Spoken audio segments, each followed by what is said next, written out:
નમસ્કાર, ગુજરાત સમાચાર ટેલિવિઝન દ્વારા પ્રસ્તુત ન્યૂઝ બુલેટિનમાં આપ સૌનું હાર્દિક સ્વાગત છે। આજના મુખ્ય સમાચાર આ પ્રમાણે છે। મજબૂત લોકપાલ બિલ બનાવવા માટે ટીમ અન્નાને ભારતીય જનતા પક્ષની ખાતરી। 2G સ્પેક્ટ્રમ કૌભાંડમાં એ રાજા અને કની મોઝીને જામીન આપો તેમ માગણી કરતા ભારતીય જનતા પક્ષના વરિષ્ઠ નેતા જસવંતસિંહ। ભગવાન જગન્નાથજી, બહેન સુભદ્રાજી અને ભાઈ બળદેવજી મામાને ઘરેથી નિજ મંદિરે આવ્યા। ભગવાનની નેત્રોત્સવ વિધિ થઈ। દર્શનાર્થીઓની અભૂતપૂર્વ ભીડ અને ઠગ વિનોદ દત્તાના મુખ્ય સાગરીત અમરીશ ચૌધરીની કરાયેલી ધરપકડ। અને હવે જોઈએ સમાચાર વિગતવાર।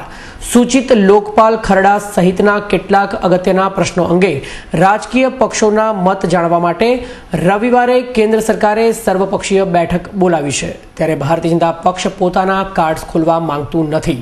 અण्णा हजारे આજે ભારતીય જનતા પક્ષના નેતા LK અડવાણીને મળ્યા હતા અને મહત્વની ચર્ચા કરી હતી, જેમાં ભારતીય જનતા પક્ષના વરિષ્ઠ નેતાઓ જેવા કે સુષ્મા સ્વરાજ, અરુણ જેટલી સહિતના ભારતીય જનતા પક્ષના ટોચના નેતાઓ પણ હાજર રહ્યા હતા। આમ સર્વપક્ષીય બેઠકમાં ભારતીય જનતા પક્ષે હાજરી આપવા અંગે શનિવારે નિર્ણય લેવાશે તેમ જણાવ્યું હતું તથા ભારતીય જનતા પક્ષ બિન NDA વિરોધ પક્ષો સાથે પણ આ અંગે સંપર્ક જાળવી રહ્યો છે। वो लोकपाल बिल सही होना, इसलिए उसमें जो कमियां हैं वो हम सब पक्ष और पार्टी के प्रमुख लोगों को बता रहे हैं। सरकार ने एक ड्राफ्ट किया, वो क्या है, हमारा ड्राफ्ट क्या है, वो क्या है। इसमें कमी जो है सरकार के ड्राफ्ट में, संसद में ये बिल आएगा उस टाइम पर सब पक्ष और पार्टी के लोगों ने उसमें देखना है कि ये सही बिल कैसे बने। इस देश का करप्शन को रोकने वाली बात जो है ये बिल में, तो सब पक्ष और पार्टी के लोगों ने सोचना है कि इस लोकपाल बिल के लिए आगे और क्या क्या करना है, जरूरी है। ये तो असेंबली में जब आएगा संसद में उस टाइम पर ये सब प्रयास करेंगे ही करेंगे, लेकिन लोगों को पता होना चाहिए। इसलिए आज यहाँ आने के बाद भारतीय जनता पार्टी उनके प्रमुख लोगों के साथ जो हमारी बात हो गई। भारतीय जनता पक्ष एक बाजू 2G स्पेक्ट्रम कौभांडમાં DMKના નેતા દયાનિધિ મારનને જેલમાં પૂરવાની માગણી કરી રહ્યા છે, ત્યારે ભારતીય જનતા પક્ષના વરિષ્ઠ નેતા અને પૂર્વ વિદેશ મંત્રી જસવંતસિંહે DMKના સંસદ કની મોઝી અને એ રાજાને 2G સ્પેક્ટ્રમ કૌભાંડમાં જામીન મળે તેની માગણી કરી છે। ઉલ્લેખનીય છે કે જસવંતસિંહે એ જણાવ્યું હતું કે હું માનું છું કે જ્યારે કોઈની ઉપર આરોપ મૂકવામાં આવ્યો હોય અને જો તે આરોપ લૂંટ ખૂન જેવા ખતરનાક ન હોય તો જ્યારે તે કેસ ચાલતો હોય ત્યારે તેમની કાયમ માટે જામીન નામંજૂર ન કરવી જોઈએ। આ તેમણે પોતાનો જ અભિપ્રાય આપ્યો હતો। તેઓ ભારતીય જનતા પક્ષ પાર્ટી વતી બોલતા નથી તેમ તેમણે જણાવ્યું હતું, પરંતુ ભાજપે ક્યારેય એવી માગણી નથી કરી કે 2G સ્પેક્ટ્રમના આરોપીઓને કાયમ માટે જેલમાં રાખવા જોઈએ। ભગવાન જગન્નાથજી, બહેન સુભદ્રાજી અને ભાઈ બળદેવજી મામાના ઘરેથી નિજ મંદિરે આજે સવારે 6 વાગે આવ્યા છે। આજે જેઠ વદ અમાસે ભગવાનના દર્શન કરવા માટે દર્શનાર્થીઓની અભૂતપૂર્વ ભીડ જગન્નાથજીના મંદિરમાં જોવા મળી હતી। તો બીજી તરફ ભગવાનની નેત્રોત્સવ વિધિ પણ આ જ દિવસે થઈ હતી।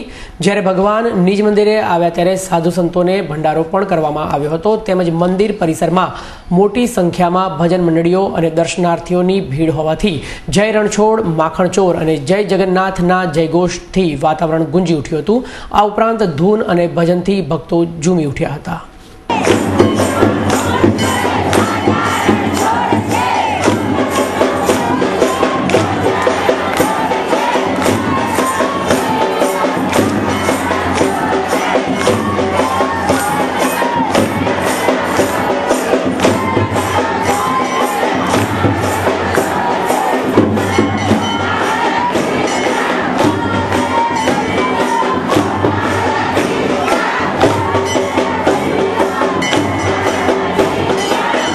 રવિવારે અમદાવાદમાં યોજાનારી ભગવાન જગન્નાથની પરંપરાગત રથયાત્રાને લઈને સુરક્ષા માટેની તમામ તૈયારીઓ કરી લેવામાં આવી છે।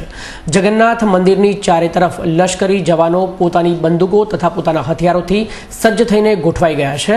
તેમજ ગુજરાત રાજ્યના જુદા જુદા શહેરોમાંથી બોલાવેલા પોલીસ તથા SRP ટુકડીઓ મોટી સંખ્યામાં જોવા મળી હતી, જેથી જમાલપુર ખાતેના જગન્નાથજી મંદિરના વિસ્તારમાં જ્યાં જુઓ ત્યાં પોલીસ જ પોલીસ જોવા મળી હતી। આ રથયાત્રા દરમિયાન શહેર પોલીસ કમિશનર અને ઉચ્ચ અધિકારીઓ મીટિંગ્સ યોજી નાનામાં નાની બાબતો ધ્યાનમાં લઈ રહી છે, જેથી આજે શહેરની જનતાને વિશ્વાસ અપાવવા માટે જગન્નાથ યાત્રાના રૂટ પર પોલીસે જમાલપુર મંદિરથી ભગવાનના મોસાળ સરસપુર સુધીના રૂટ પર સુરક્ષા કાફલા સાથે રિહર્સલ કર્યું હતું, જેમાં શહેર પોલીસ, અર્ધલશ્કરી દળ સહિતના સુરક્ષા જવાનો અને ઉચ્ચ અધિકારીઓની ગાડીઓની લાંબી લાઈનો પસાર થઈ હતી। इस बंदोबस्त में अहमदाबाद शहर पुलिस है, बाकी शहरों और ज़िलों से बुलाई हुई पुलिस वो भी है, रैपिड एक्शन फोर्स है, सीआईएसएफ है। सभी अधिकारी और जवानों की ड्यूटी के बारे में उनको पूरी डिटेल इंस्ट्रक्शंस दे दी गई हैं और सभी लोग अपनी अपनी जगह पर अपनी ड्यूटी कर रहे हैं। અમદાવાદની નગરી હોસ્પિટલમાં આંખની સર્જરી માટે અતિ આધુનિક મશીનનું આજે મેયરના હસ્તે લોકાર્પણ કરવામાં આવ્યું હતું। ખાસ કરીને કોર્પોરેશનની હોસ્પિટલમાં અતિ આધુનિક મશીન અને તે પણ આંખની સારવાર માટે ગરીબ દર્દીઓને સારી અને સચોટ સારવાર મળી શકશે અને તે હેતુથી હવે અમદાવાદ ખાતે જ સર્જરી પણ કરી શકાશે। આવા મશીનો પ્રાઇવેટ હોસ્પિટલમાં તો આવેલા જ હોય છે, પરંતુ મ્યુનિસિપલ કોર્પોરેશન તંત્ર દ્વારા ચાલતી આ એકમાત્ર હોસ્પિટલ છે જેમાં આ પ્રકારના મશીનથી આંખની દરેક પ્રકારની સર્જરીઝ જેવી કે આંખના નંબર ઉતારવા, આંખ ત્રાસી હોવી, મોતિયાના ઓપરેશન્સ વગેરે સર્જરી કરી આપવામાં આવશે, જેથી લોકોને રાહત મળી શકે। લગભગ 12 થી 15 પ્રકારના મશીનો વસાવવામાં આવેલા છે, જેમાં આંખના વિવિધ રોગોનું નિદાન કરી શકાય તેવા મશીનોની અંદર અલ્ટ્રાસાઉન્ડ બાયોમાઇક્રોસ્કોપી મશીન, આંખની સોનોગ્રાફીનું મશીન, ત્રાસી આંખનું માપ કાઢવાનું મશીન, કૃત્રિમ નેત્રમણીનું માપ કાઢવાનું મશીન જેવા મશીન વસાવવામાં આવેલા છે।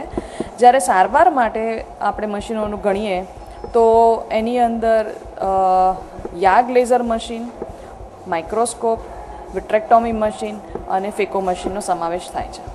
કોર્પોરેશન સંચાલિત હોસ્પિટલોની અંદર ગરીબ અને ઓછી આવક ધરાવતા દર્દીઓ મોટાભાગે સારવારનો લાભ લે છે। આટલા લેટેસ્ટ પદ્ધતિના મશીન વસાવીને ગરીબ અને મધ્યમ વર્ગના દર્દીઓને સારી સવલત પૂરી પાડવાની આ એક અમારી પ્રયત્ન કે કોશિશ ગણી શકાય।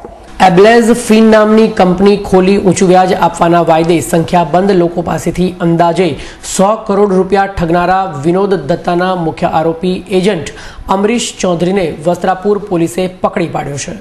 વિનોદ દત્તાની કંપનીમાં સંખ્યાબંધ લોકોનું રોકાણ કરાવ્યું હોય તેમ જાણવા મળ્યું છે। આ ઉપરાંત અમરીશ જ એક ખાસ વ્યક્તિ હોવાની પોલીસને શંકા છે કે તે વિનોદના તમામ રાઝ જાણે છે। આટલું જ નહીં, વિનોદની કંપનીમાં સૌથી વધુ રોકાણકારો લાવનાર પણ અમરીશ જ હોવાની શંકા છે, જેથી હાલમાં પોલીસે તેની સઘન પૂછપરછ હાથ ધરી છે। અમદાવાદ સહિત રાજ્યના મોટાભાગના શહેરોનું ચોમાસું 15 દિવસથી મોડું ચાલી રહ્યું છે, ત્યારે આજે રાજ્યના મોટાભાગના શહેરોમાં વાદળછાયા વાતાવરણ વચ્ચે ગરમી અને અસહ્ય બફારો યથાવત રહેતા લોકો હેરાન પરેશાન થઈ ગયા હતા। છેલ્લા ઘણા સમયથી હવામાન વિભાગ દ્વારા વરસાદની આગાહી કરવામાં આવે છે, પરંતુ વરસાદ ન પડતા ખેડૂતો મુશ્કેલીમાં મુકાઈ ગયા છે, તો બીજી તરફ ગરમી અને ઉકળાટથી લોકો ત્રસ્ત થઈ ગયા છે। આ ઉપરાંત તેઓ રાહ પણ જોઈ રહ્યા છે કે ક્યારે વરસાદનું આગમન થશે। આજે શેર બજારમાં મંદી જોવા મળી હતી। આજે સેન્સેક્સ 18,974 પર ખુલ્યો હતો। દિવસભરની ખરીદારીને પગલે સેન્સેક્સ નીચો રહ્યો હતો। દિવસ દરમિયાન સેન્સેક્સ 18,713 થી 19,031ની વચ્ચે રહ્યો હતો। દિવસને અંતે સેન્સેક્સ 83 પોઈન્ટથી ઘટીને 18,762 પર બંધ રહ્યો હતો, જ્યારે નિફ્ટી 20 પોઈન્ટથી ઘટીને 5,627 પર બંધ રહ્યો હતો। અને હવે જોઈએ આજના હવામાન સમાચાર। આજનું અમદાવાદનું મહત્તમ તાપમાન 36 ડિગ્રી સેલ્સિયસ અને લઘુત્તમ તાપમાન 29 ડિગ્રી સેલ્સિયસ રહ્યું હતું, જ્યારે બરોડા મહત્તમ 34 ડિગ્રી, લઘુત્તમ 28 ડિગ્રી, સુરત મહત્તમ 31 ડિગ્રી, લઘુત્તમ 28 ડિગ્રી, રાજકોટ મહત્તમ 34 ડિગ્રી, લઘુત્તમ 27 ડિગ્રી અને ભુજનું મહત્તમ તાપમાન 33 ડિગ્રી સેલ્સિયસ અને લઘુત્તમ તાપમાન 27 ડિગ્રી સેલ્સિયસ રહ્યું હતું। તો આ હતું ગુજરાત સમાચાર ટેલિવિઝન દ્વારા પ્રસ્તુત ન્યૂઝ બુલેટિન। આવતીકાલે ફરીથી મળીશું આ જ સમયે આ ચેનલ પર। ત્યાં સુધી રજા આપશો। નમસ્કાર।